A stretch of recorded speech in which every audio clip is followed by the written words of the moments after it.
क्या आप जिन और ऐसे टाइप कुछ पैरानॉर्मल चीज़ों पर विश्वास करते हैं? गाइस, इस दुनिया में ऐसे बहुत सारे लोग होते हैं जिन लोगों ने जिन और ऐसे टाइप कुछ पैरानॉर्मल चीज़ों पर विश्वास करते हैं, और कुछ लोग ऐसा होता है जिन लोग ये सब चीज़ों पर विश्वास ही नहीं करते। लेकिन मैं उन लोगों में से हूँ जिन लोगों ने ऐसी चीज़ों पर सिर्फ विश्वास ही नहीं, एक्सपीरियंस्ड भी किया है। हाँ गाइस, आज मैं आप लोगों के साथ मेरी लाइफ में घटी एक ऐसी घटना शेयर करने वाली हूँ जिसकी वजह से मुझे ये यकीन हो गया कि ऐसा कुछ रियल में एग्जिस्ट करती है। तो ये घटना तब हुई थी जब मैं बहुत ही छोटा था। नई नई मेरी स्कूल लाइफ स्टार्ट हुआ था। मेरा स्टडी लाइफ स्टार्ट हुआ था। और उस वक्त ना मेरे एक प्राइवेट टीचर थे और उनकी नाम जूली था। तो जूली मैम ट्यूशन के लिए हर रोज आते थे, और ऐसे ही आते आते मेरे मम्मी के साथ जूली मैम की बहुत ही अच्छी एक बॉन्डिंग क्रिएट हो गया था। मम्मी को जूली मैम अपनी बड़ी बहन ही समझने लगी थी। ट्यूशन के बाद मम्मी के साथ बैठे बैठे बहुत सारे बातें बातें करते थे। तो पहले पहले सब कुछ अच्छी चल रहा था, ऐसे ही अच्छी से दिन का चल रहा था। लेकिन एक दिन जूली मैम अचानक से मम्मी के साथ कुछ अबनॉर्मल चीज के बारे में बात करने लगी। मैम ने पहले मम्मी को पूछा कि उन्होंने पैरानॉर्मल, भूत, प्रेत, आत्मा, ये सब चीजों पर विश्वास करते हैं या नहीं। मम्मी तब बता दिया था कि हाँ, थोड़ी बहुत विश्वास तो करती हूँ, क्योंकि मम्मी गांव की लड़की थी, गांव में बड़ी हुई थी, तो उन्होंने ये सब चीज़ों पर थोड़ी बहुत विश्वास करते थे। और उसके बाद ही जूली में मम्मी के साथ कुछ ऐसे बातें शेयर किया ना, जो सुनकर किसी का भी रोंगटे खड़े हो जाएंगे। तो मैम मम्मी को जो बताया, अब मैं आप लोगों को वही बात बताने वाली हूँ। लेकिन इसके पहले मैं आप लोगों को बता देना चाहती हूँ कि ये बहुत पुराने जमाना की बात है। जब मैं नई नई स्कूल लाइफ स्टार्ट किया था, तो उस टाइम ने मैम ने जो बोला वो तो ज्यादा अच्छे से याद नहीं, मेरी मम्मी को भी नहीं, लेकिन जितना भी याद है मैं उतना ही आप लोग को बताने वाली हूँ। तो 2 साल पहले, मैम जब ये बात बता रही थी तब से 2 साल पहले मैम की नई नई शादी हुई थी, और वो भी उनके पसंदीदा लड़के के साथ। उन लोग की लव मैरिज थी। उन लोग का 5 साल की रिलेशन था, और इस 5 साल के रिलेशन के बाद फाइनली जाके उन लोग शादी किया। शादी के बाद मैम और उनके हस्बैंड एक नई अपार्टमेंट में शिफ्ट हुई थी, और बहुत खुशी खुशी में ही उन लोग के दिन कल चल रही थी। लेकिन मैम की ये खुशी ज्यादा दिन के लिए नहीं रही। उनके हस्बैंड को काम के लिए बहुत जगहों पर जाना पड़ता था, कभी कभी अब्रोड भी जाना पड़ता था। तो ऐसे ही एक दिन उनकी हस्बैंड ऑफिस के कुछ काम के लिए अब्रोड जा रही थी। लेकिन जिस प्लेन से जा रही थी, उस प्लेन अचानक से क्रैश हो गया था, और उस हादसे में मैम की हस्बैंड इस दुनिया छोड़कर चली गया था। शादी की ओनली 4 मंथ्स हुई थी, और न्यू लाइफ अच्छी से स्टार्ट करने से पहले ही इस तरह से उनकी चले जाना मैम सह नहीं पा रही थी। मैम ये बिल्कुल भी यकीन नहीं कर पा रही थी कि उनके हस्बैंड और नहीं रही। लेकिन और क्या ही करना, उनके हस्बैंड के चले जाने के बाद मैम उस अपार्टमेंट में अकेला ही रहने लगी थी। मैम इतना ही डिप्रेशन में था कि किसी के साथ भी बातचीत नहीं करते थे, अकेला अकेला ही रहते थे। मैम के पास तब दुनिया में कुछ भी अच्छी नहीं लग रहा था। उन्होंने सोचा कि मेरे लाइफ में तो अब कुछ बचा ही नहीं। एक्चुअली ऐसे टाइम पे लोगों के अंदर जो दर्द होता है ना, ये सिर्फ वही समझते हैं जो इस दर्द से गुजार रही है। लेकिन उसके कुछ दिन ही बाद मैम की लाइफ में धीरे धीरे बहुत कुछ अजीबोगरीब घटनाएं घटने लगी थी। मैम को धीरे धीरे ऐसा कुछ महसूस होने लगी थी कि रात होते ही उनके घर में कोई आते हैं और उनकी बेड पर आके उनके साथ ही सोते हैं, जिसे मैम देख तो नहीं पाते, लेकिन उसे फील कर पाते हैं कि कोई तो है उनके साथ। समय के साथ साथ धीरे धीरे ऐसा कुछ और भी बढ़ते जा रही थी। पहले पहले मैम को लगता था कि उनके साथ कोई आके सो रही है, लेकिन धीरे धीरे उनको ये भी महसूस होने लगी कि घर के अंदर कोई आके चल रही है। और ये सब कुछ मैम को सिर्फ रात को ही महसूस होती थी। दिन होते ही लगता है कि घर में कोई नहीं है,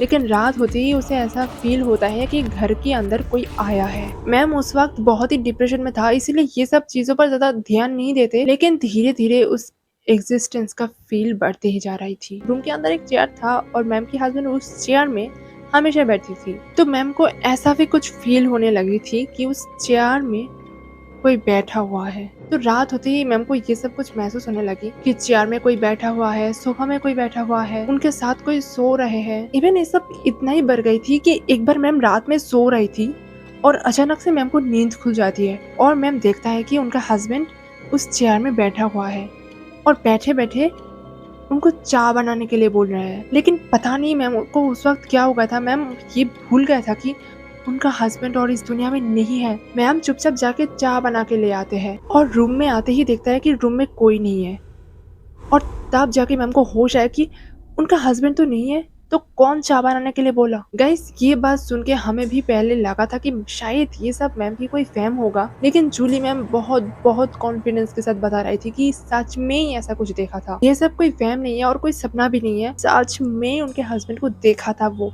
बैठा हुआ देखा था उस चेयर में।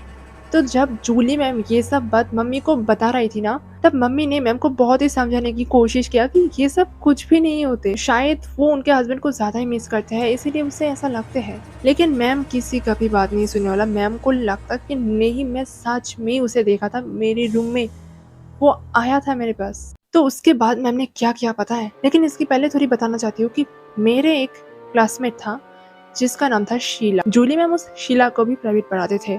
तो शीला की मम्मी एक कबीराज थे, मतलब उन्होंने थोड़ी बहुत तंत्र मंत्र जानते थे, जैसे कि अगर कोई बीमार पड़ जाती तो उसे झाड़ फूक दे देते थे और कभी कभी जिन को भी हाजिर करते थे और उस जिन सब प्रॉब्लम की सोल्यूशन बताते थे। क्या ये सच है या स्कैम है मुझे नहीं पता, लेकिन सुनते रहो कि आगे क्या हुआ हमारे साथ। जूली मैम एक दिन मम्मी को साथ लेकर उनके पास गए थे। मैं भी गया था पीछे पीछे, क्योंकि मैं बहुत एक्साइटेड था। एक्चुअली जूली मैम उस जिन के पास ये जानना चाहता था कि एक्चुअली उनके साथ हो क्या रहा है। तो शाम को हम उस घर में पहुंच जाते हैं। उस घर में बहुत बढ़िया सा एक रूम था जो कि सब रूम से अलग था और वहाँ से उन्होंने ये सब करते थे। उस महिला ने हमको उस घर में लेके गया और घर के दरवाजा खिड़की सब कुछ बंद कर दिया, क्योंकि कुछ देर बाद उस रूम में जिन को हाजिर करने वाले थे। तो सब कुछ बंद कर देने की वजह से उस पूरे रूम एकदम अंधेरी में छा गया था। मतलब रूम के अंदर कुछ भी दिखाई नहीं दे रहा था, एकदम अंधेरा था। तो उस रूम बहुत लंबी थी। रूम की एक साइड में खिड़की के पास एक चेयर रखा हुआ था और हमें ऐसा कहा कि जिन उस चेयर में आकर बैठेगी। तो फाइनली जिन हाजिर करने के वक्त आ गया था। हम सब फ्लोर पर बैठे हुए थे, लेकिन रूम इतना ही अंधेरा था कि हम एक दूसरे की चेहरा भी नहीं देख पा रही थी। और तब उस महिला ने कुछ मंत्र पढ़ना स्टार्ट कर दिया। तब उस पूरी अंधेरी सुनसान रूम में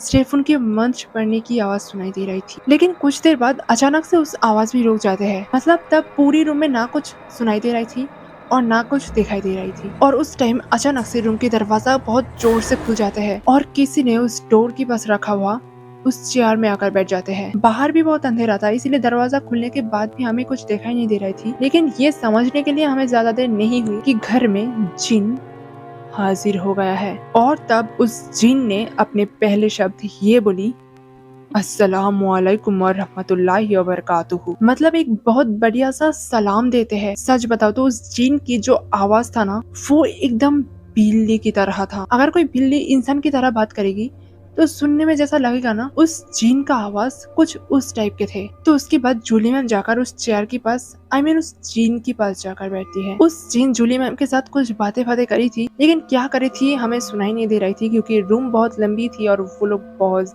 दूर थे। तो उन लोग के अंदर कुछ बातें हुई थी। और उसके बाद जूली मैम को एक तावीज दिया था। उस जिन ने उसे कहा था मैम के ऊपर किसी बुरी जिन का नजर था, इसलिए उस जिन से रक्षा के लिए ताबीज टाइप कुछ चीज दिया था और साथ ही साथ और भी कुछ दिया था। और उन लोग की बात खत्म होते ही उस जिन फिर से सबको सलाम देकर चली जाने लगी। और गाइस ये सच है या कुछ स्कैम हुआ था हमारे साथ ये तो नहीं पता, लेकिन उस जिन जब चली जा रही थी ना, तब थोड़ी बहुत रोशनी से मैंने उस जिन को देख लिया था। मतलब पता नहीं वो चीज क्या था, लेकिन बहुत ज्यादा काले रंग के थे, एक साया की तरह था। और वो सिर्फ एक दो सेकंड के लिए देखा था क्योंकि बहुत ही जोर से भागते हुए चली गया था। तब तो मैं बहुत ही छोटा था, इसीलिए मैं बहुत डर गया था। लेकिन अब मुझे ऐसा लगता है कि जिन हो सकता, लेकिन ऐसा भी हो सकता कि वो कोई इंसानी था, अंधेरी रूम में बैठे बैठे ऐसा किया था और जाने के वक्त हमें शायद जानबूझकर ऐसा एक झलक दिखाया ताकि हमें यकीन हो जाए कि असली में जिन आया था, या फिर असली में जिन हो सकता, क्योंकि जिन एग्जिस्ट करती है रियल में। तो जो भी हो, मैं बहुत अच्छे से एक्सपीरियंस किया था। तो ऐसा बोलने में छोटा लगता है, लेकिन जब उस वक्त हुआ था तो गाइस उसके बाद मैम के साथ कुछ दिन तक सब कुछ नॉर्मल रहा था। लेकिन कुछ दिन बाद उस पैरानॉर्मल चीज़ फिर से महसूस होने लगी थी। मतलब उसे फिर से लग रही थी कि उसके साथ उनका हस्बैंड रह रही है। और उसके बाद मैम उस महिला के पास फिर से गया था या नहीं गया था, उससे मुझे ज़्यादा याद नहीं। लेकिन गाइस मैम ने जो कुछ भी फील करता था, क्या सच में ऐसा कुछ था या इसका पीछे कुछ और रीज़न था। तो गाइस ये था मेरी लाइफ में घटी एक घटना। अगर अच्छी लगी तो इस वीडियो को एक लाइक और चैनल को सब्सक्राइब कर देना। बाय।